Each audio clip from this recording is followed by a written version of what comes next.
An 11-year-old girl is dead. Her family is shattered, and this is all after prosecutors say a teen driver killed her while speeding on his phone and blowing through a stop sign. But that is just the beginning. 18-year-old Conner Michael Iversen may now face a felony vehicular homicide charge, but the court records reveal a troubling alleged history. We're going to break it all down with a Minnesota criminal defense attorney right now. Welcome to Sidebar, presented by Law&Crime. I'm Jesse Weber. It was just before 8 o'clock on a February morning when an SUV rolled into a Maple Plain intersection out in Minnesota, 4 kids inside on their way to start the day, and seconds later, a truck barreled through a stop sign, slamming into them. 11-year-old Liliana Loicano would never make it to school. Authorities say the driver, 18-year-old Conner Michael Iversen, was speeding, that he was distracted by his phone, and that he went right through a stop sign. 5 members of Liliana's family were injured, and she died 2 days later. Liliana's loved ones described her as a, quote, beacon of sunshine, the heartbeat of her family, a girl whose smile could light up a room, now gone in an instant. It took months of crash reconstruction, witness interviews, forensic analysis before prosecutors filed their case. And the charges against Iversen go well beyond that February morning. We're going to get into that, but I want to take you through how this all unfolded, okay? So according to the original press release from the West Hennepin Public Safety Department, the crash occurred on February 26, 2025 at approximately 7:56 a.m. And this was at the intersection of County Road 6 and County Road 110. This was in Independence, Minnesota. 3 vehicles were involved here. We have a 2007 GMC Sierra traveling westbound on County Road 6, driven by an 18-year-old male from St. Paul, later identified as our suspect in this case, Conner Michael Iversen. Then there was a second vehicle, a 2016 GMC Acadia, traveling southbound on County Road 83, driven by a 41-year-old female from Maple Plain. And then the third vehicle was a 2019 Ram 1500 traveling eastbound on County Road 6, driven by a 56-year-old male from Watertown. Investigators said the driver of the GMC Acadia stopped at the 4-way stop on County Road 83 before entering the intersection. And at that time, the GMC Sierra, allegedly driven by Iversen, reportedly failed to stop at the westbound stop sign and collided with the Acadia. Now, the Acadia was apparently occupied by that 43-year-old passenger, 4 children, a 4-year-old male, 2 15-year-old males, and 11-year-old Liliana. The driver, passenger, all children sustained moderate to serious injuries. They were taken to North Memorial Hospital for evaluation, but as I mentioned, unfortunately, Liliana suffered life-threatening injuries, was later transferred to a children's hospital out in Minneapolis, where she passed away. Now, the investigation remained ongoing at that time. Charges were pending. That was until police announced in July that after a comprehensive investigation involving the Minnesota State Patrol's Crash Reconstruction Unit and the Hennepin County's Criminal Information Sharing and Analysis Unit, they were now pursuing a felony-level charge, criminal vehicular homicide, operating motor vehicle in a grossly negligent manner under Minnesota Statute Section 609.2112. Now, according to the release, evidence included eyewitness statements, scene analysis, crash data retrieval, CDR, cell phone data extraction, and even forensic crash reconstruction. According to the criminal complaint that was reviewed by local media, a crash reconstructionist determined that Iversen was traveling 63 miles per hour in a 50-mile-per-hour zone a second before the crash. And cell phone records allegedly revealed he was using his phone in the moments leading up to the collision. Witnesses told officers that Iversen didn't slow down as he ran that stop sign, allegedly striking both the Loicano family's Acadia and another truck. This story almost feels like a PSA, right? It is so important to shed a light on this, and I want to thank our sponsor, Upside, for their support in helping us produce this episode for you. So Upside is great. It is a free app that gets you cash back when you buy daily essentials. Pump my gas, I can use Upside. Go out to lunch, I can use Upside. Maybe I get something at a convenience store, I can use Upside. And why not get cash back when I do all these things, right? This is real cash back. It's money that appears in your Upside app that you transfer right into your bank account. So once you have the free Upside app, you claim an offer for whatever you're buying on Upside. You pay as usual using a debit or credit card. You follow the steps on the app, you get paid. So to find out how much you can earn, click the link in the description to download Upside or scan the QR code on screen. But make sure to use our promo code SIDEBAR because you'll get an extra 25 cents back on every gallon on your first tank of gas. All right, so now I want to bring in Joe Tamburino, criminal defense attorney out in Minnesota. Joe, thanks so much for coming on for such a terrible, terrible case. So under Minnesota law, what exactly does the prosecution need to prove to convict somebody of criminal vehicular homicide operating a motor vehicle in a grossly negligent manner?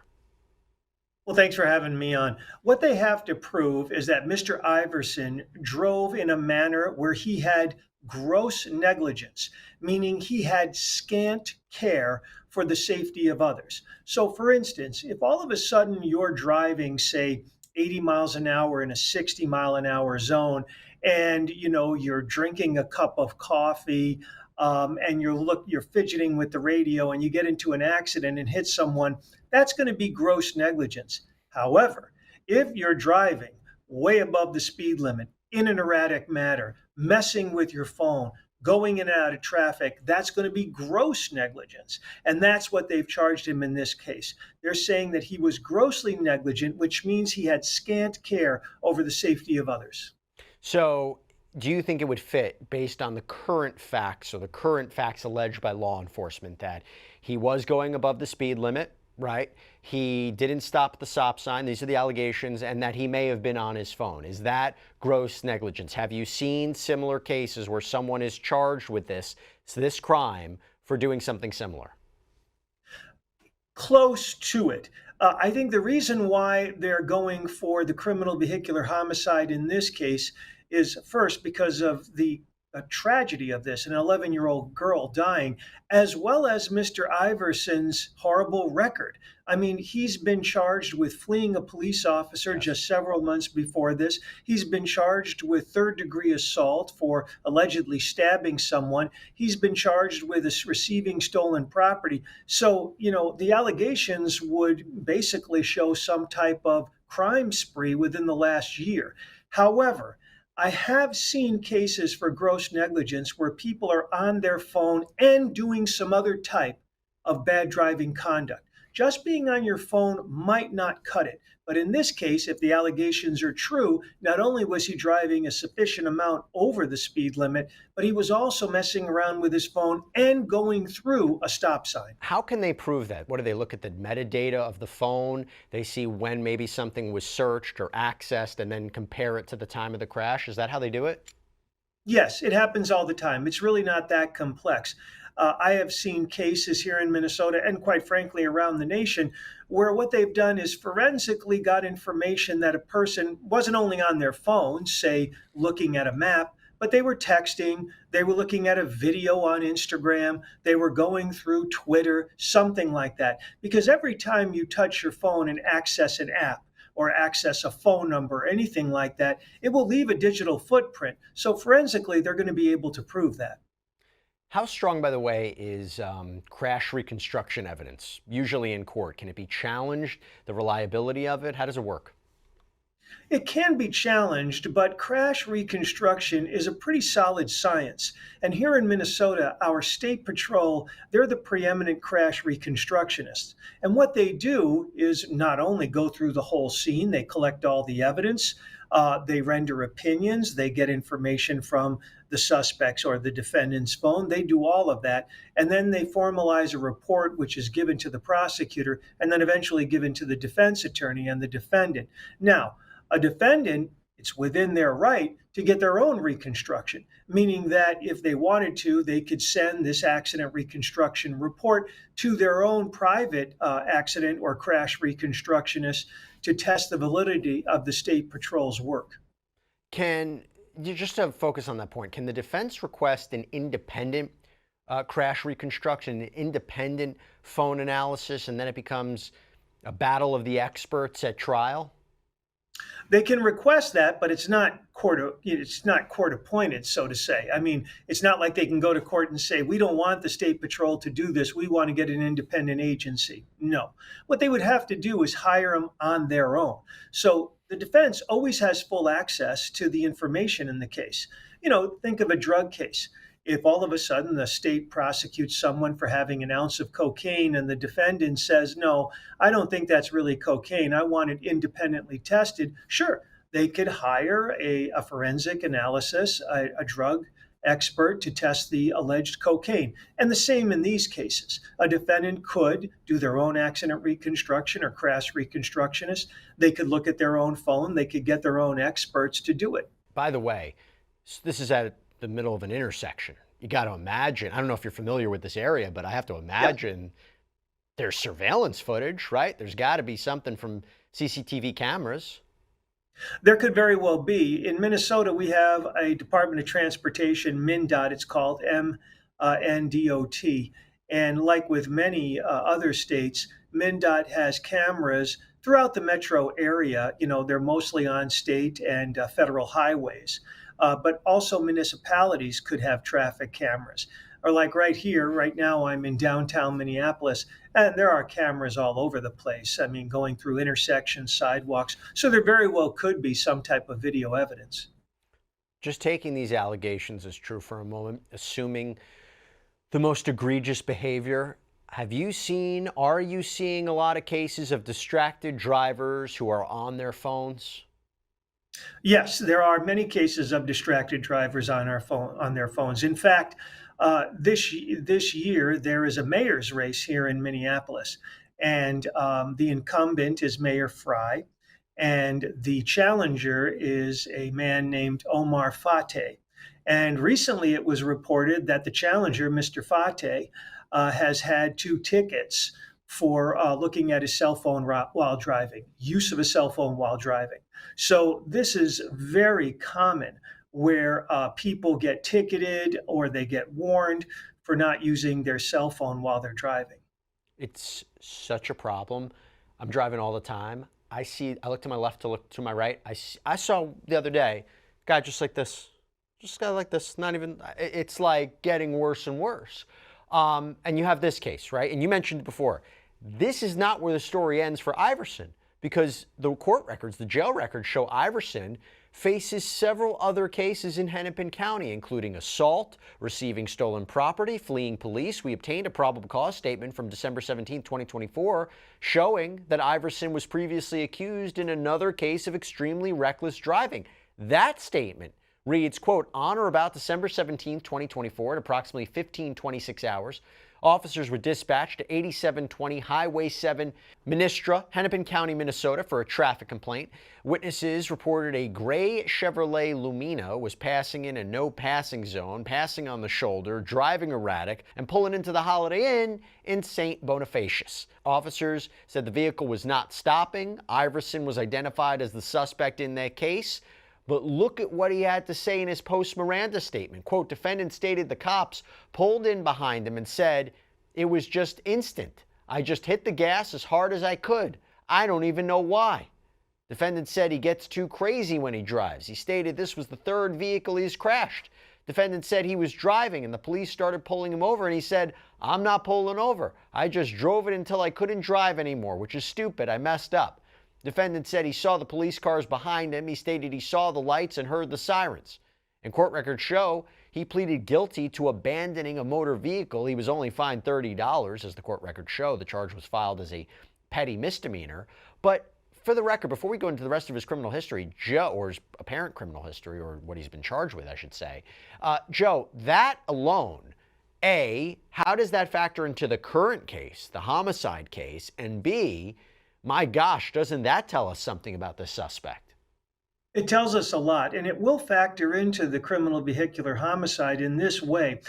Like with any other type of criminal charge, a prosecutor could use prior or other act evidence, it's called. Sometimes those other acts happen before the incident, sometimes after.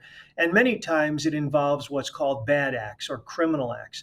So what a prosecutor could do in the present criminal vehicular case is say to the judge, look, judge, we want to bring up for the jury's consideration that he he was fleeing the police only several months prior to this crash.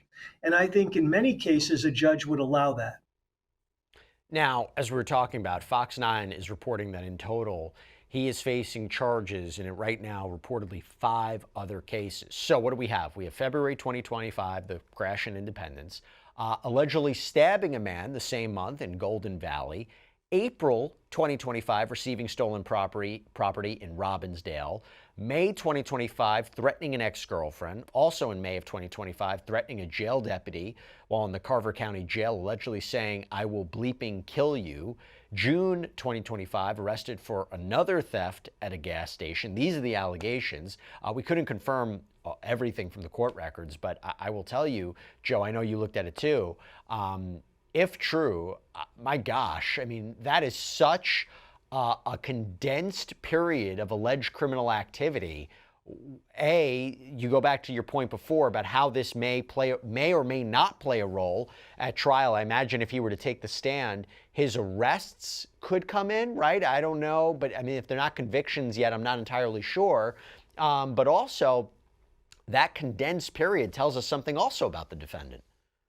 Yes, well, a few things with that. First, his arrests don't necessarily come in unless, as I just previously described, a prosecution makes a motion to bring in other acts. And they bring in these other acts to show the jury that this is this defendant's MO. It's his method of operation. It's his intent. It's his practice to drive recklessly, to avoid the police, to drive with gross negligence, to not have scant care over the safety of others. So yes, a prosecutor could try to bring all of that in.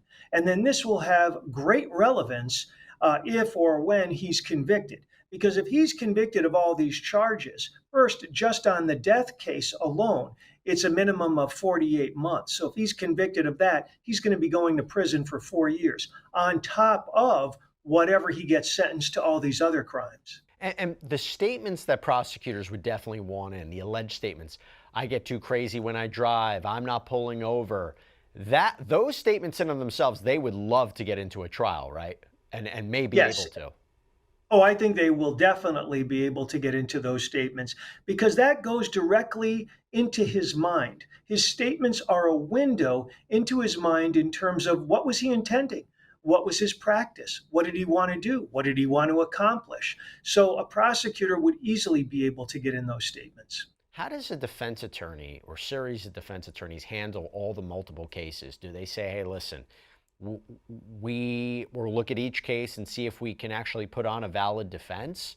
Or is it trying to negotiate some global plea with respect to all he's facing? Global in an interesting sense, but what are they supposed to be doing here? Well, according to the court records, it looks like he's being represented by the Hennepin County Public Defender's Office. I don't know the exact attorney, but the office seems to be representing him on these cases. So many times, what happens after obviously you look at all the discovery, meaning the evidence for each individual case, many times you would try to work out some type of deal where some of this would be dismissed. You would get caps on any type of jail or prison so that you could tell your client, look, if you go to trial, I mean, this could be years and years in prison. However, if we work out a deal, we might be able to stop the bleeding, to do some damage control, perhaps just 4 years in prison. Now, in terms of a defense to vehicular homicide, what could he say? Not that he wasn't driving. I don't think that that's a defense. It's an accident. I wasn't looking at my phone. I didn't see the stop sign. Something fell on the brake and made me go past the speed limit. I'm not sure what a defense is. Many times in these cases, the defense is, I wasn't acting grossly negligent. I was just acting negligent. I should not have done X, Y, and Z, but that doesn't mean that I was grossly negligent. Perhaps I'm guilty of reckless driving, careless driving, driving too fast for conditions, whatever it is. That could be the defense. It could be where the defendant would say that he's guilty of something, but a lesser charge than criminal vehicular operation death as a result. This is such an emotional case. It's such a difficult one to talk about. When you're dealing with jury selection in a case like this, assuming this actually goes to a trial, a jury trial, you know, who do you want to select for a case like this? Obviously, I think there's an advantage for the prosecution, but for the defense? There's a huge advantage to the prosecution. What the defense would try to do is simply get jurors who can, to the best of their ability, disassociate their emotions from the evidence in the case, not to be able to think emotionally about what happened or to want any type of vengeance against the defendant, but rather look at the black and white nuts and bolts of the actual evidence, because perhaps they do have some type of a defense. But that's extremely difficult to do because jurors are human beings and they are not legally required to check their humanity at the door before they sit in that jury box. So, yes, a defense attorney will try his or her best to get them to look at evidence and not emotions, but it's darn near impossible. And this is a huge advantage for the prosecution. And you imagine that the victims, right, the other people who were involved in this crash are going to testify. They could be compelling eyewitnesses, although it does become a question, right, in a traumatic incident like this, their recollection, their recall, those are serious issues for witnesses who are in a traumatic event, right? They are, but it doesn't necessarily mean that they're not admissible. Because when a witness takes the stand, and this is basic rules of evidence, as long as they're able to the best of their ability, know, remember, recollect, and relate the facts or their experiences to the jury, they're allowed to testify. Just going back to the victim here, the victim who died, Liliana. She was a 5th grade student at Grandview Middle School in Mount. GoFundMe, created for the family, described her, as I said, a beacon of sunshine, only wanted to help others, that her smile was infectious, her giving nature, generous spirit was felt by all around her, that Lily was the heartbeat of the family. And now, as we wait for this criminal vehicular homicide case against Iversen to proceed in the Hennepin County Court, this family is left trying to pick up the pieces. Joe Tamburino, thank you so much for taking the time. Really, really appreciate it. Thank you. Thank you for having me on. And that's all we have for you right now here on Sidebar, everybody. Thank you so much for joining us. And as always, please subscribe on YouTube, Apple Podcasts, Spotify, wherever you should get your podcasts. I'm Jesse Weber. I'll speak to you next time.